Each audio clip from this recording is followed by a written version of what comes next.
नमस्कार दोस्तों, मैं लोकेश कौशिक एक बार फिर आपका सिंपल स्टडी सेंटर में स्वागत करता हूं। आज हम 5 अप्रैल 2016 का थर्ड शिफ्ट का सेकंड पार्ट देखेंगे।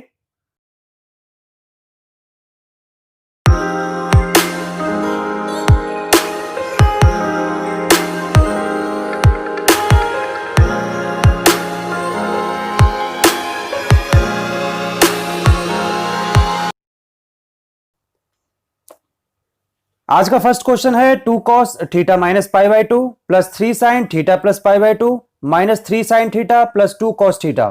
इसकी वैल्यू फाइंड आउट करनी है।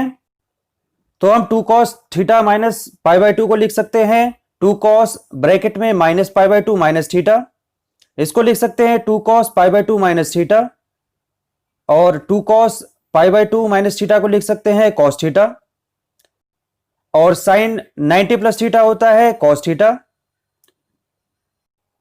तो जब इसे सॉल्व करेंगे तो आएगा हमारा 2 sine theta plus cos theta minus 3 sine theta, और 2 sine theta minus 3 sine theta हो जाएगा माइनस साइन थीटा, और आंसर आया हमारा cos theta minus sine theta.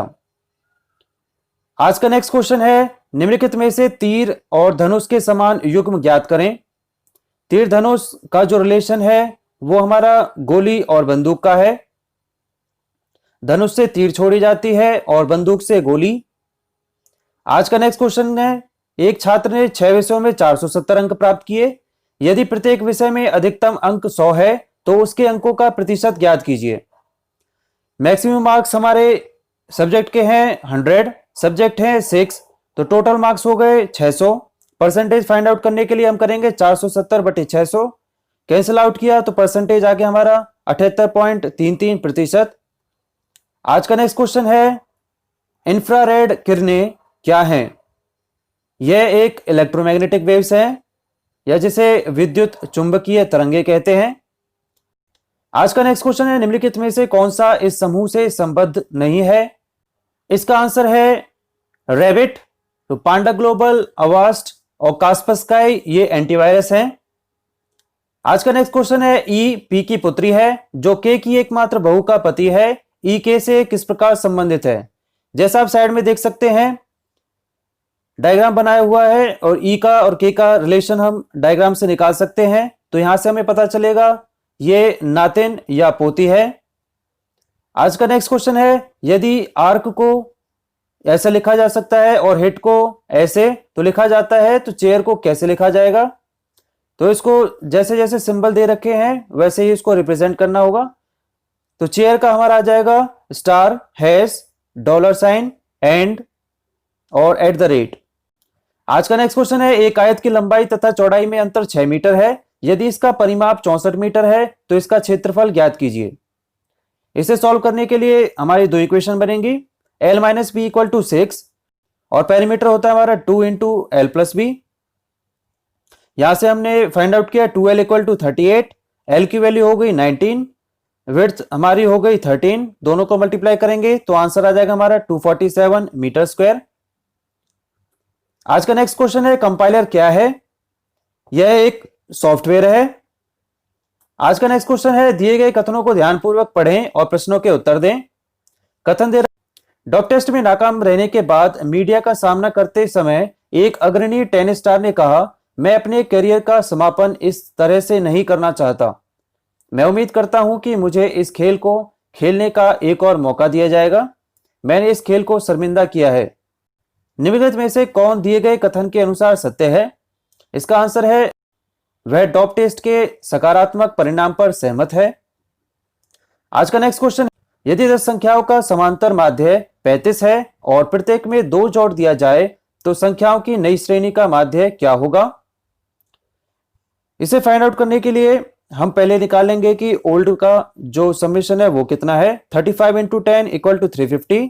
New का समेशन होगा 350 plus 2 into 10 equal to 370। New average हो जाएगा हमारा 370/10 इक्वल टू 37। आज का नेक्स्ट क्वेश्चन है नासा का मुख्यालय कहां है। इसका मुख्यालय है वाशिंगटन में। आज का नेक्स्ट क्वेश्चन है कथन और उनके कुछ निष्कर्ष नीचे दिए गए हैं। कथन दिया गया है चांद पर कदम रखने के बाद नील आर्मस्ट्रांग ने कहा, एक आदमी के लिए यह एक छोटा कदम है, परंतु मानव जाति के लिए यह एक विशाल छलांग है। निष्कर्ष दो दे रखे हैं। पहला है नील आर्मस्ट्रांग ने खुद को मानव जाति बताया, और दूसरा दे रखा है नील आर्मस्ट्रांग के शब्दों से केवल मानव जाति की उपलब्धि की भावना गूंजती है। इसमें केवल दूसरा अनुसरण करता है, तो आंसर हो जाएगा इसका बी। आज का नेक्स्ट क्वेश्चन है, राज्यसभा को डैश नाम से भी जाना जाता है। इसका आंसर है अपर हाउस, उच्च सदन। आज का नेक्स्ट क्वेश्चन है, निम्नांकित सारणी 4 विद्यार्थियों द्वारा 5 विषयों में प्राप्त अंक दर्शाती है। रो में दे रखे हैं इनके मार्क्स और कॉलम वाइज दे रखे हैं सब्जेक्ट। पहला क्वेश्चन है इसमें, सुनील और जगदीश के कुल प्राप्त अंकों का अंतर क्या है। तो ये फाइंड आउट करने के लिए सुनील के मार्क्स का जब समीशन किया था तो आया था हमारा 295, और जगदीश के मार्क्स का जब समीशन किया था तो आया था हमारा 190। दोनों को सब्ट्रैक्ट करेंगे तो आंसर आ जाएगा 105। आज का नेक्स्ट क्वेश्चन है, इतिहास और भूगोल दोनों में किसके प्राप्तांक अधिकतम है। ये फाइंड आउट करने के लिए हमें सबके टोटल मार्क्स फाइंड आउट करने होंगे इतिहास और भूगोल के। तो श्याम के हैं 116, सुनील के हैं 120, जगदीश के हैं 75 और राजेश के हैं 119। तो सुनील के सबसे ज्यादा हैं 120, ये इसका आंसर है। आज का नेक्स्ट क्वेश्चन है, औसत अधिकतम अंक किसने प्राप्त किए हैं। ये फाइंड आउट करने के लिए हमने जैसा टेबल में देखा कि मैक्सिमम मार्क्स फाइंड आउट किए थे सुनील ने 295, तो मैक्सिमम मार्क्स ज्यादा होंगे तो एवरेज भी ज्यादा होगा, तो मैक्सिमम एवरेज हो गया सुनील का सबसे ज्यादा। आज का नेक्स्ट क्वेश्चन है, कार एक्स तथा वाई एक ही समय पर क्रम से 12 किलोमीटर प्रति घंटा तथा 16 किलोमीटर प्रति घंटा की गति से चली। 3 मिनट बाद उनके बीच की दूरी ज्ञात कीजिए। तो इसे फाइंड आउट करने के लिए हम फॉर्मूला यूज करेंगे, speed equal to distance upon time. तो dx की वैल्यू आ गई हमारी 3/5 किलोमीटर, dy की वैल्यू आ गई 4/5 किलोमीटर। दोनों को सब्ट्रैक्ट करेंगे तो आएगा हमारा 1/5 किलोमीटर। 1/5 किलोमीटर को लिख सकते हैं 200 मीटर। आज का नेक्स्ट क्वेश्चन है, 10 वर्षों में एक निश्चित धनराशि साधारण ब्याज की किस वार्षिक दर से स्वयं का दुगना हो जाएगी। हम जानते हैं अमाउंट होता है simple interest plus principal. Amount हो जाता है डबल, तो अमाउंट की जगह लिख दिया 2p। यहां से हमारा फाइंड आउट करके आया p इक्वल टू SI। हम जानते हैं सिंपल इंटरेस्ट का फॉर्मूला होता है SI equal to PRT upon 100। Principal से प्रिंसिपल कैंसल आउट हो जाएगा और यहां से हमारा रेट ऑफ इंटरेस्ट आ जाएगा 10%। आज का नेक्स्ट क्वेश्चन है, यदि गॉड इज ग्रेट को ऐसा लिखा है, ग्रेट हेल्प डॉन को ऐसे लिखा है और ही इज ग्रेट को ऐसे लिखा हो, तो ही इज गॉड को कैसे लिखेंगे। जैसा हम देख रहे हैं तीनों स्टेटमेंट में ग्रेट कॉमन है, तो ग्रेट को रिप्रेजेंट कर रहा है CP। इज फर्स्ट और थर्ड में है, तो इज को रिप्रेजेंट करेगा बो और गॉड को रिप्रेजेंट करेगा N। फर्स्ट इक्वेशन में गॉड बच गया तो गॉड को रिप्रेजेंट करेगा N, तो ही इज गॉड में हमारे जो रिप्रेजेंट करेगा बो DQN। आज का नेक्स्ट क्वेश्चन है, दो संख्याओं का HCF 4 तथा LCM के अन्य दो गुणखंड 5 और 7 हैं, इनमें से छोटी संख्या ज्ञात कीजिए। इसे सॉल्व करने के लिए हम दो नंबर ले लेंगे x और y। x इक्वल टू हम लिख सकते हैं 4 × 5 और y लिख सकते हैं 4 × 7। 4 यहां पर हमारा HCF है, तो हमें छोटी संख्या पूछी गई थी, तो छोटी संख्या हो गई 4 × 5 इक्वल टू 20।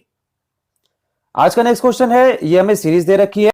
जैसा आप साइड में देख सकते हैं, सीरीज में जो वर्ड में गैप है वो अल्टरनेटिव है, तो यहां से हम फाइंड आउट कर सकते हैं। इसका आंसर होगा ONPM। आज का नेक्स्ट क्वेश्चन है, ऐसे कार्य को 50% एक दिन में समाप्त कर सकता है, T उसी कार्य का 25% एक दिन में समाप्त कर सकता है, दोनों मिलकर उसी कार्य को कितने दिनों में समाप्त कर देंगे। तो S आधे काम को करेगा एक दिन में, तो यहां से हम कह सकते हैं कि S एक काम को 2 दिन में कर सकता है। T 1/4 काम को एक दिन में करेगा, तो हम कह सकते हैं T एक काम को 4 दिन में करेगा। तो हम 2 और 4 का एलसीएम फाइंड आउट कर लेंगे। एलसीएम फाइंड आउट करने के बाद हम इफिशियंसी फाइंड आउट करेंगे। जब वर्क को डेज से डिवाइड किया तो हमारा इफिशियंसी आ गया। तो एस की इफिशियंसी होगी 2, टी की इफिशियंसी होगी 1, दोनों का समेशन किया तो आया हमारा 3। तो हम लिख सकते हैं टाइम इक्वल टू 4/3। इसको सॉल्व किया तो आया हमारा 1.33 डेज। आज का नेक्स्ट क्वेश्चन है, निम्नलिखित जानकारी पर विचार करें और इस पर आधारित प्रश्नों के उत्तर दें। 4 मित्र PQRS अनियमित क्रम में अध्यापन, वकालत, बैंकिंग और कुकिंग व्यवसाय में हैं और जिनके पास अनियमित क्रम में लाल, नीले, सफेद और पीले घर हैं। प्रत्येक व्यक्ति के पास केवल एक घर है और वह केवल एक व्यवसाय करता है।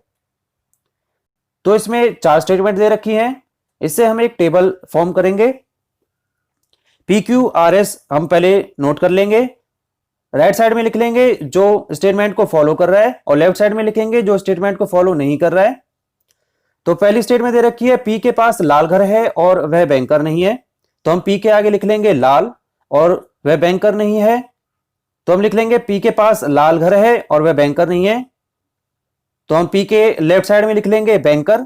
स्टेटमेंट दे रखी है, नीले रंग के घर का मालिक वकील है, लेकिन हमें नहीं पता कि नीले घर में कौन है।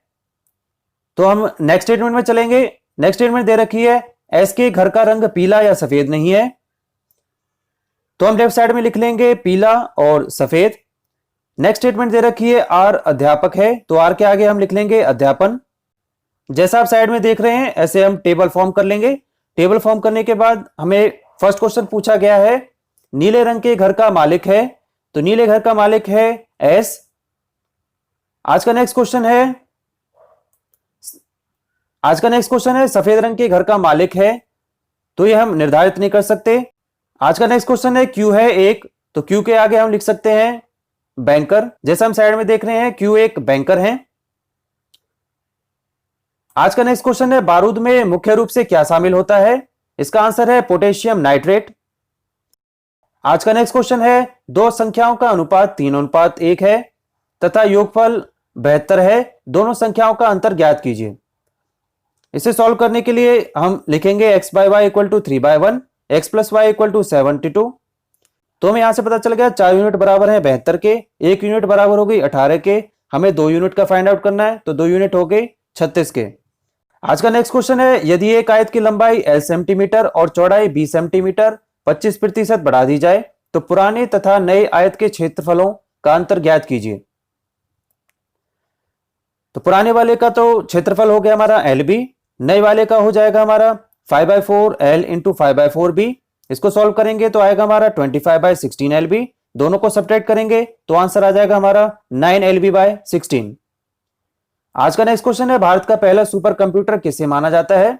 इसका आंसर है परम 8000। आज का नेक्स्ट क्वेश्चन है, कंटेम्परेरी का रिलेशन जो हिस्टोरिक से है वह एंशिएंट का किसके साथ होगा? तो एंशिएंट का होगा हमारा मॉडर्न के साथ। आज का नेक्स्ट क्वेश्चन है, एक व्यक्ति जिसके कोई भाई बहन नहीं है एक फोटो की तरफ संकेत करके कहता है यह लड़का मेरे पिता का पुत्र है, फोटो में कौन है? तो जैसा आप साइड में देख सकते हैं ये अपने बारे में ही कह रहा है क्योंकि उसके पिता का बेटा वो स्वयं ही है। आज का नेक्स्ट क्वेश्चन है, मानव श्वसन में क्या छोड़ा जाता है? इसका आंसर है कार्बन डाइऑक्साइड। आज का नेक्स्ट क्वेश्चन है, स्टेनलेस स्टील क्या है? यह एक मिश्र धातु है। आज का नेक्स्ट क्वेश्चन है, कौन सी नदी अरब सागर में नहीं मिलती है? इसका आंसर है महानदी। आज का नेक्स्ट क्वेश्चन है, सिंधु घाटी सभ्यता की सबसे महत्वपूर्ण विशेषता क्या थी? इसका आंसर है ईंट के बने भवन। आज का नेक्स्ट क्वेश्चन है, कथन और उनके कुछ निष्कर्ष नीचे दिए गए हैं। कथन दिया गया है, भगवान ने मनुष्य जाति को समय तो एक समान वितरित किया परंतु धन नहीं। सेकंड कथन है, लेकिन भगवान ने सहज ज्ञान देकर इसकी भरपाई कर दी। निष्कर्ष दिए गए हैं, भगवान ने मनुष्य जाति को धन का एक समान वितरण न करके न्याय नहीं किया। सेकंड निष्कर्ष है, बुद्धिमानी से पैसे का प्रबंधन करने के लिए सहज ज्ञान का उपयोग करना चाहिए। निर्णय कीजिए कि कौन सा इसे निष्कर्ष दिए गए कथनों का तार्किक रूप से अनुसरण करता है या करते हैं। इसका आंसर है केवल निष्कर्ष दूसरा अनुसरण करता है। आज का नेक्स्ट क्वेश्चन है, कंसोलेशन का रिलेशन जो ग्रीफ के साथ है वह सेडेटिव का किसके साथ होगा? इसका आंसर है पेन। आज का नेक्स्ट क्वेश्चन है, एक व्यक्ति प्रतिवर्ष 500 रुपए प्रति वर्ष की शुरुआत में 2 वर्षों के लिए 10% की वार्षिक चक्रवृद्धि ब्याज पर जमा कराता है, तो 2 वर्षों के अंत में धनराशि का परिपक्वता मूल्य क्या होगा? इसे सॉल्व करने के लिए हम देखेंगे सिंपल इंटरेस्ट निकाल लेंगे। पहले सिंपल इंटरेस्ट निकाल हमारा 50, अमाउंट आ गया हमारा 500 प्लस 50, 550 रुपीज। फिर दोबारा हम एक सिंपल इंटरेस्ट निकालेंगे। जो पहले हमारा अमाउंट आया था उस पर हम सिंपल इंटरेस्ट निकालेंगे। तो 550 पे जब हमने सिंपल इंटरेस्ट निकाला तो हमारा आया 55, अमाउंट आ गया हमारा 605। तो हम टोटल करेंगे दोनों अमाउंट को तो हमारा आ जाएगा 1155 रुपीज। इसका आंसर है। आज का नेक्स्ट क्वेश्चन है, जैसा संबंध नीचे के युग्म में है उससे विपरीत संबंध वाला युग्म चुने। भीतर बाहर ये विलोम शब्द हैं, तो इसका आंसर हो जाएगा हमारा सूरज और तारे। आज का नेक्स्ट क्वेश्चन है, स्वतंत्रता की प्रतिमा स्टैच्यू ऑफ लिबर्टी कहां पर स्थित है? यह है हमारी न्यूयॉर्क में। आज का नेक्स्ट क्वेश्चन है, निम्नलिखित में से कौन सा विद्युत का सुचालक नहीं है? इसका आंसर है हमारा चीनी मिट्टी के बर्तन। आज का नेक्स्ट क्वेश्चन है, यदि कोड को 6241, मेड को 5346, कम को 3124 और 2 को 27 लिखा जाता है तो डोम को क्या लिखा जाएगा? इसे आप जैसे साइड में देख सकते हैं ऐसे सॉल्व करेंगे। ई तीनों में कॉमन है तो ई का हमें पता चल गया 4 है। एम 2 में कॉमन है तो एम का पता चल गया 3 है। ओ थर्ड और फोर्थ में कॉमन है तो ओ का हमारा पता चल गया 2 है। और डी का हमारा लास्ट में बचता है, ये हमारा हो जाएगा 6। तो 6234 जिसमें है ये हमारा आंसर होगा। तो 2634 इसका आंसर है। आज का नेक्स्ट क्वेश्चन है, 4 वर्षों के अंतराल से जन्मे 4 बच्चों की आयु का योगफल 48 है, तो सबसे छोटे बच्चे की आयु ज्ञात कीजिए। इसमें हम एपी लगाएंगे, एस एन फॉर्मूला लगाएंगे, S N equal to n/2, 2a plus n-1 into D. Difference दे रखा है हमें 4 का, टर्म्स है हमारी 4, तो 4 में से करेंगे 3। तो यहां से समेशन दे रखा था 48, सॉल्व किया तो a इक्वल टू आ गया 6। ये सबसे छोटे बच्चे की आयु का पता चल जाएगा। आज का लास्ट क्वेश्चन है, माता पिता तथा 2 बच्चों की औसत आयु क्रमशः 30 वर्ष तथा 8 वर्ष है, तो परिवार की औसत आयु ज्ञात कीजिए। तो हम यहां से एवरेज फाइंड आउट कर लेंगे। तो मदर और फादर की एज का समेशन करेंगे तो 60, दोनों बच्चों की एज का समेशन करेंगे तो 16, तो एवरेज आ गया हमारा 76/4 इक्वल टू 19। तो आज की क्लास यहीं पर फिनिश करते हैं। अगर आपको ये वीडियो पसंद आई हो तो प्लीज अपने रिलेटिव्स और फ्रेंड्स को शेयर करें और इसकी पीडीएफ आपको डिस्क्रिप्शन बॉक्स में अवेलेबल होगी। अगर आपको हमारी वीडियो पसंद आती हैं तो प्लीज़ लाइक, कमेंट और शेयर करें और प्लीज़ चैनल को सब्सक्राइब करना ना भूलें और साथ में बेल आइकन को ज़रूर प्रेस कर दें जिससे नोटिफिकेशन आपको सबसे पहले प्राप्त हो।